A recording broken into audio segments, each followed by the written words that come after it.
So instead of point number 2 over here, your point number 2 is going to progress. Now remember one thing, that I am telling you that this is the value of t sat. Now this t sat is applicable only between point number 1, only between this point and this point. If you find the temperature at this point, it is some x value, then the temperature at this point also will be a x value, but temperature at this point will be much more than x. So this confirms our prediction in the graph that T2 is away from saturated vapor point. What is the saturated vapor point?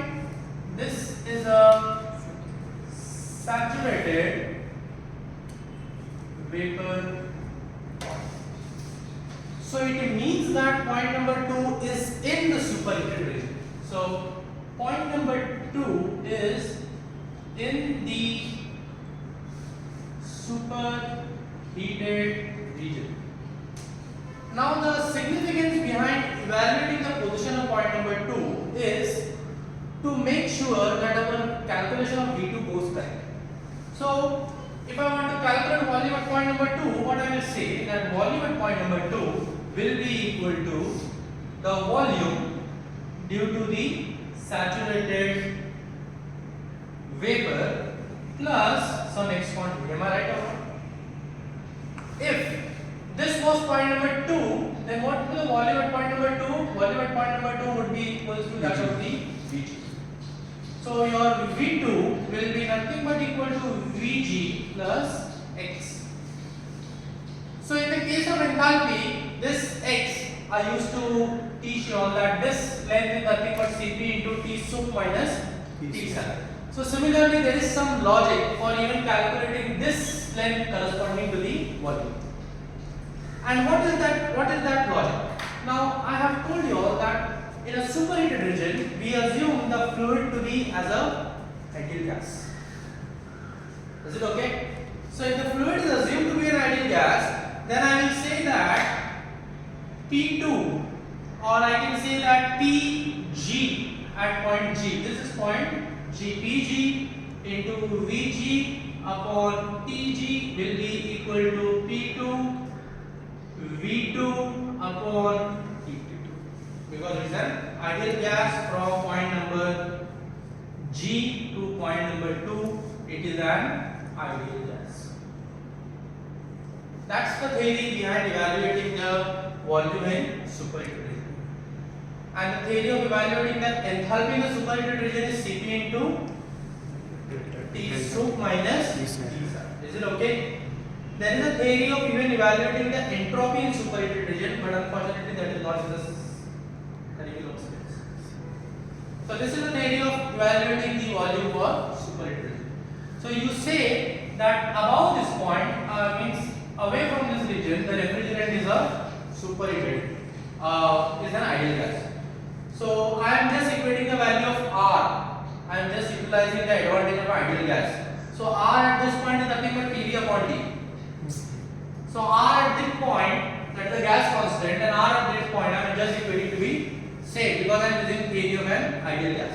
So that's why Pg Vg upon Tg equal to P2 V2 upon T2. Is it clear? Now Pg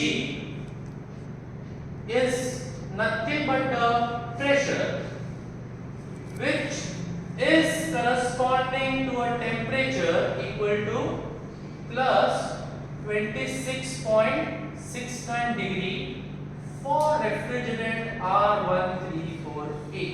So go again to the table and see the pressure corresponding to 26.69. So Pg would be the pressure at T equal to plus 26.69 degree for R134A. 700 kilopascal. It's 700 kilopascal. It is 700 kilopascal, which is matching with the inlet pressure. Am I right? So this means that between point number 1 and this point, between F and G, the temperature line is also an horizontal line. The pressure line is also an horizontal line. So P1, P at F is P at G. T at F is T at G. Have you got the insight behind this? So, okay, so that's Pg value. What is Vg value? Vg is the volume, specific volume at pressure is equals to 700 kilopascal is equal to how much for R134A? 0.029392. 0.029392. Too much decimal. Meter cube per kg. So I am known with Pg, Vg. What will be Tg? Tg would be nothing but equal to Tf. Am I right? Tg would be nothing but equal to Tf, and Tf is the temperature at inlet, which I think so we have calculated. It has how much? Plus 26.69. So over here Tg is also known. Let's go for P2. Now pressure at point number 2. Pressure at point number 2 is already given to you as 160 kilopascal. So this is known. Now V2 is the thing that you have to calculate. What about T2? Yes, we have calculated T2 just now. Am I right? Am I right? Yes. Let me call this as equation number 2. And from here, substituting the above information in equation number 2. So it's not so obvious and direct for calculating volume. Pg, how much? 700, let us maintain it in kilopascal. Vg, 0.029392. I'll just recommend you to use 3 or 4 decimal. That's fine. Tg is 26.69. We cannot give temperature in degree. Only in difference, it's fine. Plus 273 is equal to P2. Is 160 kilopascal. Let me put it in kilopascal itself. Multiplied by V2 divided by T2.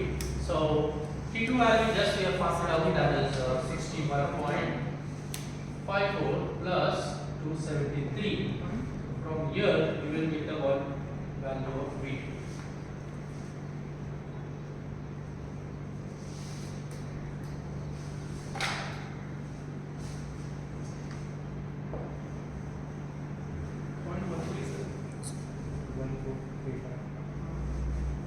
Zero 0.1435. 0.1435 meter cube per kg. That's V2. So that's the end of this problem.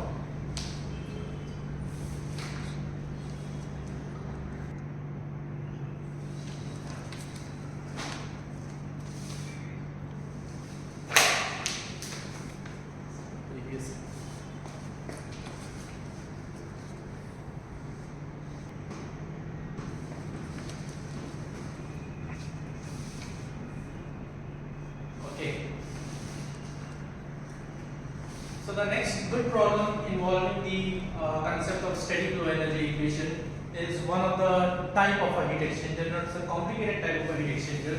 Now this is question number 581 at page 262 of your textbook. It says that the refrigerant 134A at 1 megapascal and 90 degree is to be cooled. So the coolant over here, the cooling fluid which needs to be cooled is R134A. Now this R134A, which is at a temperature of 90 degree, is being cooled to 30 degree. Question says that at 1 megapascal and 90 degree is to be cooled. So what is flowing inside this closed pipe is nothing but your refrigerant. Now this is being cooled to 1 megapascal and 30 degree. So this type of a heat exchanger specifically is the condenser. What it says ahead is, it is being cooled by an air. The air enters at 100 megapascal. So the entry point of air is this point, which is 100 kilopascal, 27 degree, and with a volume flow rate of 600 meter cube per minute. So this is 600 meter cube per minute. So they have defined it as point number 3.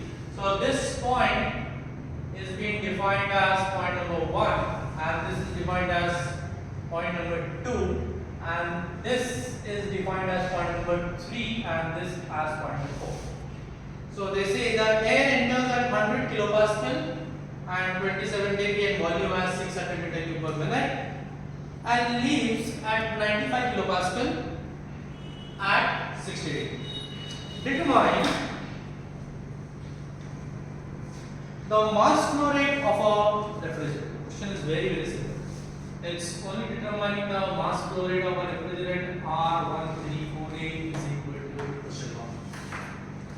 So here we go for the solution for it. So basically, if this is a condenser, then the job of a condenser is to get the refrigerant cooled. Now the refrigerant is getting cooled, compensating the temperature of an air. So you see the air is entering at 27 and is leaving at 60 degrees. So the air is getting heated up. So basically we don't have an efficiency factor over here. So what we will say that? We will say that the heat which is gained by the air, is nothing but the heat lost by the refrigerant. So that's the basic energy balance. So I will say that heat lost by refrigerant R134A will be equal to the heat gained by water or by air. So heat lost by refrigerant is nothing but m dot of refrigerant, Cp of refrigerant into delta T. This will be equal to m dot of air, Cp of air into delta T. Now here the big thing comes is m dot refrigerant, Cp refrigerant, delta T. Now delta T of a refrigerant is nothing but 90 to 30. So this will be T1 minus T2 is equals to m dot A, Cp of A into delta T. Now delta T over here is 27 and over here is 60. So directly I can write as 60 minus 27, and basically over here you can write it as 90 minus 30.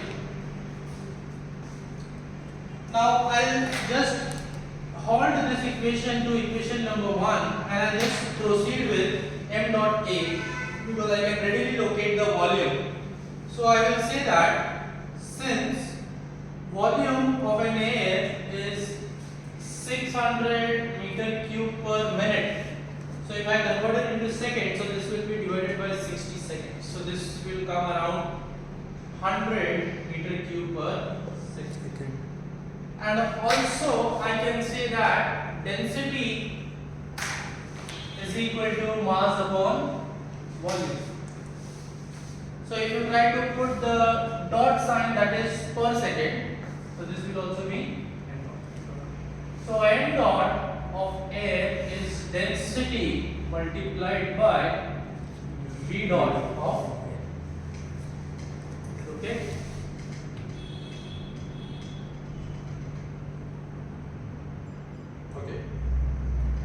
Now the density of air, usually we take it as 1.2 multiplied by V dot of air, we have calculated it as 100. So we get the value of m dot A as how much? 1.2 into 100. So it is 120 kgs per second.